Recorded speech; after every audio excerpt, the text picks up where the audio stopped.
എല്ലാവർക്കും നമസ്കാരം. ആത്മനിർവൃതി മനുഷ്യൻ്റെ കാഴ്ചപ്പാട്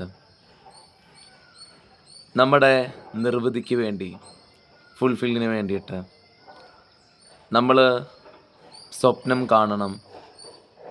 ഡ്രീംസാണ് നമ്മളെ നമ്മുടെ ആത്മനിർവൃതിയിലേക്ക് കൊണ്ടുപോകുന്നതെന്നാണ് കേട്ടറിവും പഠിച്ചറിവും എല്ലാം തന്നെ. ഞാനൊന്നിനെ തിരുത്താൻ വരികയല്ല, ഒന്നിനെക്കുറിച്ചും തിരുത്തിയുള്ള സംസാരവുമല്ല. പക്ഷേ ലൈഫിൻ്റെ അടിസ്ഥാനം മനസ്സിലാക്കുമ്പം ജീവനെ നമ്മളൊരു തവണ സ്പർശിച്ചു കഴിഞ്ഞാൽ, ജീവൻ എന്ന് പറയുന്ന പ്രാണനാണ്, നമ്മുടെ ചിന്തകളല്ല. നമ്മൾ മനസ്സുകൊണ്ട് അലഞ്ഞു നടക്കുന്നവർ ഡ്രീംസിൻ്റെ പിന്നാലെ ചേസ് ചെയ്യും, പാഷൻ്റെ പിന്നാലെ ചേസ് ചെയ്യും. പക്ഷെ ഒരു തവണ പ്രാണനിലേക്കൊരു കണക്ഷൻ കിട്ടിയാൽ, പ്രാണനാണ് ഈ ശക്തി നിലനിർത്തുന്നത്. പക്ഷേ ആ പ്രാണനൊരു ബോധമില്ല. ആ പ്രാണനൊരു നേച്ചറുണ്ട്, ഒരു കോൺഷ്യസ് ഉണ്ട്. ഈ യൂണിവേഴ്സലിനൊരു മൈൻഡ് ഉണ്ടെന്ന് പറയുന്നത്, യൂണിവേഴ്സൽ മൈൻഡിൻ്റെ കണക്റ്റഡാണ് നമ്മളും. ഈ പ്രപഞ്ചത്തിൻ്റെ വേറൊരു വശത്തെ ഈ പ്രാണനെ അവിടെ തട്ടിച്ചു കഴിഞ്ഞാൽ, ആത്മനിർവൃതി എന്ന് പറയുന്നത് നിങ്ങളുടെ സഹജമായ ഒരു കാര്യമാണ്. സഹജമായി നിങ്ങളുടെ ഉള്ളിൽ ഇരിക്കുന്ന ഒരു പ്രക്രിയയാണ് നമ്മുടെ ആത്മനിർവൃതി എന്ന് പറയുന്നത്. അതിന് പ്രത്യേകിച്ച് ഒരു ആഗ്രഹങ്ങളുടെ ആവശ്യവുമില്ല. മനുഷ്യൻ എന്തുകൊണ്ടാണ് നിരന്തരം തൃപ്തിയില്ലാതെ പോകുന്നതിൻ്റെ അടിസ്ഥാനം പോലും ഒന്നിൻ്റെ പറയാൻ ഒന്നായി പോകുന്നത് കൊണ്ടാണ്. പഠിക്കുന്ന സമയത്ത് ചിന്തിക്കും, നല്ലൊരു കല്യാണം കഴിച്ച് വീട് വെച്ച് കഴിയുമ്പം ആത്മനിർവൃതി കിട്ടിയെന്ന്. ആത്മനിർവൃതി എന്താണെന്ന് അറിയുന്നില്ല. അത് ആ ചിന്ത പൂർത്തീകരിച്ച് കഴിയുമ്പം വീണ്ടും ചിന്തിക്കും, ഇനി അടുത്തതെന്താ ആത്മനിർവൃതിക്ക് കിട്ടേണ്ടതെന്ന്. അപ്പോൾ ചിന്തിക്കും, സമൂഹത്തിൽ കുറച്ച് റെസ്പെക്റ്റ് വേണം. അപ്പോൾ കുറച്ച് വിലയുള്ള കാറോ അല്ലെങ്കിൽ ഉയർന്ന തലത്തിലെ ആർക്കും ചെയ്യാൻ പറ്റാത്ത കാര്യങ്ങൾ ചെയ്തുകൊണ്ടിരിക്കാൻ നോക്കും, മറ്റുള്ളവരുടെ പ്രശസ്തിയും അംഗീകാരവും കിട്ടുവാനായിട്ട്. അതിലും എന്തെങ്കിലും പോരായ്മ ഉണ്ടാകും, അതിലും നിർവൃതി കിട്ടുന്നില്ല. പിന്നെയും തേടാൻ ഇറങ്ങും, എവിടെയാണ് ഫുൾഫിൽമെൻ്റ് ഇരിക്കുന്നത് എന്നുള്ളത്. ഈ കസ്തൂരിമാൻ ഇങ്ങനെ കിടന്ന് കാട് നീറെ സ്വന്തം സുഗന്ധം ഉള്ളിൽ നിന്ന് വന്നിട്ട് തേടുന്നത് പോലെ അവനവൻ തേടിക്കൊണ്ടേയിരിക്കും. പക്ഷെ ഒരു തവണ നിങ്ങൾ ഈ ആത്മാവിനെ അറിഞ്ഞു കഴിഞ്ഞാൽ, സ്വയം അവനവൻ ശിവനാണ്. ഈ ബോധത്തെ ഒരു തവണ സ്പർശിച്ചു കഴിഞ്ഞാൽ, ആത്മനിർവൃതി എന്ന് പറയുന്നത് നിങ്ങളറിയാതെ ഇരു കണ്ണുകളും നിറഞ്ഞ് നിങ്ങളുടെ കണ്ണിൽ നിന്ന് വെള്ളം വരും. നിങ്ങൾ ആ നിർവൃതിയിൽ നിറഞ്ഞു പോവും. നിങ്ങൾക്കൊന്നും വേണ്ട, നിങ്ങളുടെ ഉള്ളിലെ അവസ്ഥയാണ് നിർവൃതി എന്ന് പറയുന്നത്. സംതൃപ്തി, ഫുൾഫിൽമെൻറ്റ്. ഇതാണ് ആത്മാവിൻ്റെ യാഥാർത്ഥ്യ വശം. ഇതിൻ്റെ ഉയർന്ന തട്ടിനെ നമ്മൾ പറയുന്നതാണ് മഹാസമാധി എന്ന്. ആ പ്യുവർ ഓഫ് കോൺഷ്യസിൽ, ഈ ആത്മനിർവൃതിയിൽ ആത്മാവ് പരമമായിട്ടുള്ള പരമാത്മാവിലേക്ക് ലയിക്കുന്ന പ്രക്രിയ. എല്ലാ ജീവൻ്റെ അടിസ്ഥാന വശം ഇതാണ്. ജന്മജന്മാന്തരങ്ങളുടെ തപസ്സിന് ശേഷമാണ് ഇങ്ങനെയൊക്കെ ഓരോ ആത്മാക്കളും വന്നു ചേരുന്നത്. പക്ഷേ എത്രയോ കാലം എടുത്തെടുത്ത് ഇത് വരുന്നതിനെക്കാട്ടിലുപരി ഇവിടെ കടന്ന് ഈ ചിന്തകളുടെ പിന്നാലെ ഇതാണ് ശരി, അതാണ് ശരി. കാലചക്രത്തിൻ്റെ അടിസ്ഥാനം, സൃഷ്ടാവിൻ്റെ പക്കലെ പദ്ധതി എന്ന് പറയുന്നത് വളരെ ശ്രേഷ്ഠമായ, വളരെ വളരെ മനോഹരമായ പദ്ധതിയാണ്. ഓരോ ആത്മാക്കളും ജന്മമെടുത്ത് കാലക്രമേണ അവരെന്താണ് റിയാലിറ്റി എന്ന് മനസ്സിലാക്കി, എന്താണ് റിയൽ ഹാപ്പിനെസ് എന്ന് മനസ്സിലാക്കി, കാലചക്രം അതിനുള്ള പ്രാണനെയും തന്നുവിട്ട്, ലൈഫ് എനർജിയും തന്നുവിട്ടായിരിക്കും ലാസ്റ്റ് ഘട്ടത്തിലേക്ക് ഇങ്ങനെ ഒരു അയക്കുന്നത്, നിർവ്വാണ എന്ന് പറയുന്ന അവസ്ഥയിലേക്ക് എത്തുവാനായി. പക്ഷേ മഹാനായിട്ടുള്ള യോഗികൾ, ആദിശങ്കരാചാര്യനെ പോലെയും രമണ ഭഗവാനെ പോലെയും പല യോഗികളും നിർവ്വാണ എന്ന് പറയുന്ന അവസ്ഥ എത്തിച്ചേരുകയും അവർ ചിന്തിച്ചു, ഈ ആത്മനിർവൃതിയല്ലേ. അവർക്കൊന്നും വസ്ത്രം പോലും വേണ്ടായിരുന്നു. അവർ ആ ഒരു നിർവൃതി അവസ്ഥയിലായിരുന്നു. അപ്പം അവരുടെ ഉള്ളിൽ സംഭവിക്കുന്നത്, ഈ അവരുടെ ചുറ്റിൽ നോക്കുന്ന സമയത്ത് അവർക്കുണ്ടാവുന്നു, ഇവരെന്തിനാണ് ഈ തേടിക്കൊണ്ടിരിക്കുന്നത്, ഉള്ളിലല്ലേ ഇതുള്ളതെന്ന്. അവരപ്പോൾ അവർ അരികിൽ വരുന്നവർക്കും അവരുള്ളിൽ അനുഭവിക്കുന്ന ഈ പ്രപഞ്ചത്തിൻ്റെ ആ നിർവ്വാണമായിട്ടുള്ള അവസ്ഥ അവർ അനുഭവിപ്പിച്ചാൻ തുടങ്ങി. ഇത് തന്നെയാണ് ഓരോ യോഗികളും ചെയ്യുന്നത്. എന്നിലോ നിന്നിലും എല്ലാം ഉള്ളത് സർവമായിരിക്കുന്ന ശിവോഹമാന്നുള്ള ബോധം തരുകയാണ്. സർവ്വതും ശിവോഹമാന്നുള്ള ബോധം. ശിവോഹം നിർവ്വാണയാണ്.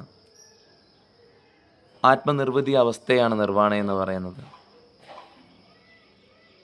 ഇതാണ് ജീവൻ്റെ അടിസ്ഥാനവും. ഇതിന് പ്രത്യേകിച്ച് നിങ്ങളൊന്നും ചെയ്യേണ്ടെന്നും, നിങ്ങൾ വെറുതെ ഇരുന്നാലും, നിങ്ങൾ വെറുതെ ഇരിക്കുമെന്ന് വെച്ചാൽ നിങ്ങൾ വെറുതെ ഇരിക്കണം. അതിനൊരു ക്രമീകരണത്തിൻ്റെ വലിയ ആവശ്യമാണ്. അപ്പം ആ ഒരു രീതിയിൽ നിങ്ങൾക്ക് മഹാസമാധി പോയി അടിയുവാനുമാണ് പറഞ്ഞിരുന്ന് തന്നത്.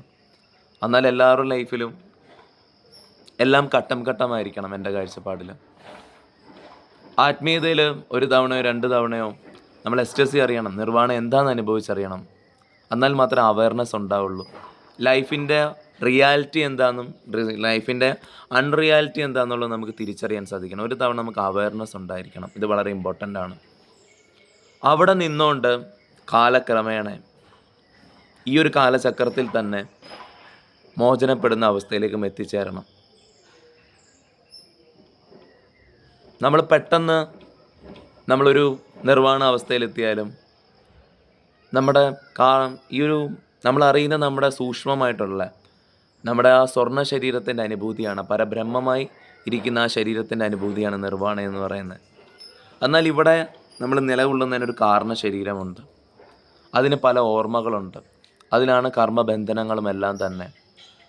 അപ്പം ഇതിനെ ഒന്ന് ശുദ്ധീകരിച്ചും വരുത്തിക്കൊണ്ട്, എന്നാൽ ആ അവയർനെസ് ഒരിക്കലും ഒരു തവണ നമ്മൾ സ്പന്ദിച്ചു കഴിഞ്ഞാൽ പിന്നെ നമുക്ക് സൃഷ്ടിബോധത്തിൻ്റെ അടിസ്ഥാനത്തെക്കുറിച്ച് ജ്ഞാനം വേണ്ട. ആ സ്പന്ദനം നമ്മളിലുണ്ടാവും. സ്പന്ദനമുള്ളത് കൊണ്ട് നമ്മൾ പൂർണ്ണമായിട്ടും അവയർനെസ്സിലുമായിരിക്കും. അങ്ങനെ ലൈഫിൻ്റെ ഓരോ വശങ്ങളെ അറിഞ്ഞുകൊണ്ടും നിങ്ങൾ ആ തേടുന്നതല്ല നിങ്ങളുടെ നിർവൃതി എന്നുള്ളത് പൂർണ്ണ ബോധ്യം വന്നിരിക്കണം. നിങ്ങൾ ആത്മീയ പാതയിൽ ഇറങ്ങേണ്ടത് നിങ്ങളുടെ ജീവിതത്തിൽ ആത്മീയതയ്ക്ക് ഏറ്റവും ഉയർന്ന മുൻഗണനയായിരിക്കണം കൊടുക്കേണ്ടത്. നിങ്ങളങ്ങനെ ഉയർന്ന മുൻഗണന കൊടുത്താൽ നിങ്ങൾക്ക് ഓട്ടോമാറ്റിക് തന്നെ ആത്മമോചനം സംഭവിക്കും. നിങ്ങളായിട്ട് ഒന്നിനെയും തേടി പോകണ്ട. നിങ്ങൾ ആത്മീയതയ്ക്ക് ഏറ്റവും നിങ്ങളുടെ ജീവിതത്തിൽ ഉയർന്ന സ്ഥാനം കൊടുത്താൽ, സാധനയ്ക്ക് ഉയർന്ന സ്ഥാനം കൊടുത്താൽ നിങ്ങൾ തന്നെ ആത്മമോചനത്തിലേക്ക് കടന്നു കഴിയും. അതിനുശേഷം നിങ്ങൾക്ക് നിർവ്വാണം സംഭവിച്ചിരിക്കും. അപ്പം ഓരോ ഈ ഒരു കാരണശരീരം ഇരിക്കുന്ന സമയത്ത് തന്നെ പൂർണ്ണ അവയർനെസ് എത്തിക്കാൻ ശ്രമിക്കണം. അതിനാണ് ഈ ബ്ലിസ് ഓഫ് കോൺഷ്യസും ഇങ്ങനെയുള്ള കാര്യങ്ങളൊക്കെ വെച്ച് നിങ്ങളെ അവെയർ ആക്കുന്നത്. നിങ്ങൾ ഒരു തവണ നിർവ്വാണയെ സ്പന്ദിച്ചു കഴിഞ്ഞാൽ നിങ്ങൾ പൂർണ്ണ അവയർനെസ്സിലേക്ക് എത്തും. നിങ്ങൾക്ക് ബോധത്തോടുകൂടി തന്നെ ഈ ഒരു കാരണ ശരീരമുണ്ട്.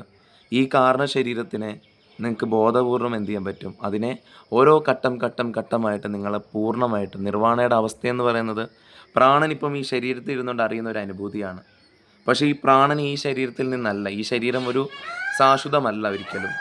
അപ്പം ഈ ശരീരത്തിൻ്റെ പൂർണ്ണമായിരിക്കുന്നൊരു ശരീരമുണ്ട്, സൂക്ഷ്മ ശരീരം. അതാണ് ഈ പരബ്രഹ്മ ശരീരം. ഈ പ്രപഞ്ചമാവുന്ന ആ ശരീരത്തെ ആ പ്രപഞ്ച ശരീരത്തിലേക്ക് ലയനം ചെയ്യുന്ന പ്രക്രിയയാണ് നിർവ്വാണം എന്ന് പറയുന്നത്.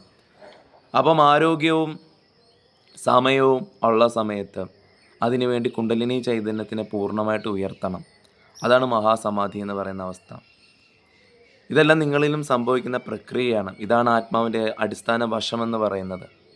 ഇതാണ് യാഥാർത്ഥ്യ വഴിയും. എന്നാൽ എല്ലാത്തിനും സമയം നിങ്ങൾ കൊടുക്കണം.